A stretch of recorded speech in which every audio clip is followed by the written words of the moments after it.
Nelly, tu as intitulé ton exposition dans la pièce sur cours Jour, mois, année. Pourquoi?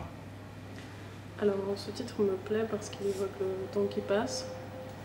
Ce titre est surtout parle de la durée du film, la durée de l'histoire et aussi l'attention qu'on porte sur l'image. Jour, mois, année, c'est une installation composée d'un film, d'un double film, et d'une particularité, c'est que ce double film est projeté sur un élément qui tourne. Mhm. Alors j'ai réalisé pour cette installation un dispositif rotatif qui est composé de 5 écrans fixés sur un axe qui tourne très lentement pour faire défiler les images d'un écran à l'autre. Ce dispositif a un effet un peu hypnotique sur le spectateur, mais il crée aussi une distanciation parce qu'il coupe chaque image et crée un rythme du regard qui est différent de celui qu'on pourrait avoir pendant une projection normale.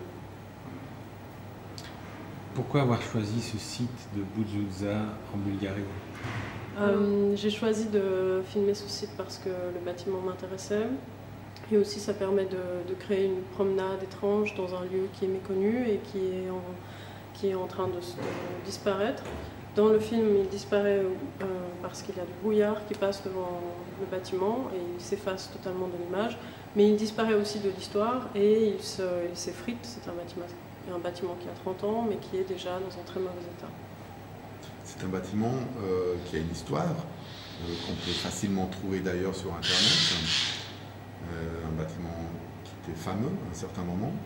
Tu peux en dire 2 mots?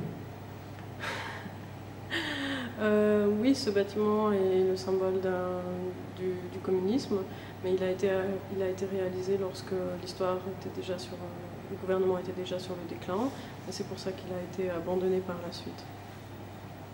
Il a une architecture brutaliste qui renvoie à la plupart des bâtiments qui ont été réalisés durant cette période, donc il est comme un exemplaire parmi beaucoup de constructions architecturales qui ont été faites sous le régime communiste. Quand on voit cette exposition, il y a une chose qu'on ne voit pas, c'est que tu as une pratique de peinture. Comment tu jongles entre la pratique de peinture et la réalisation d'une installation film telle que celle-là? Alors pour moi, les deux choses sont complémentaires. Réaliser ce type d'installation me permet de véhiculer plus d'informations qu'avec la peinture. Mais c'est vrai que lorsque je réalise des vidéos, je me sers aussi d'un regard pictural qui est acquis au fur et à mesure de la pratique de la peinture et de l'histoire de la peinture. Et donc, tu as choisi spécifiquement un 16 mm? Oui, parce que la qualité de l'image rend mieux au niveau des couleurs et c'est quelque chose que je voulais aussi expérimenter en fait. Nelly? Quelque chose d'autre. Merci. Nelly, merci. Merci à vous.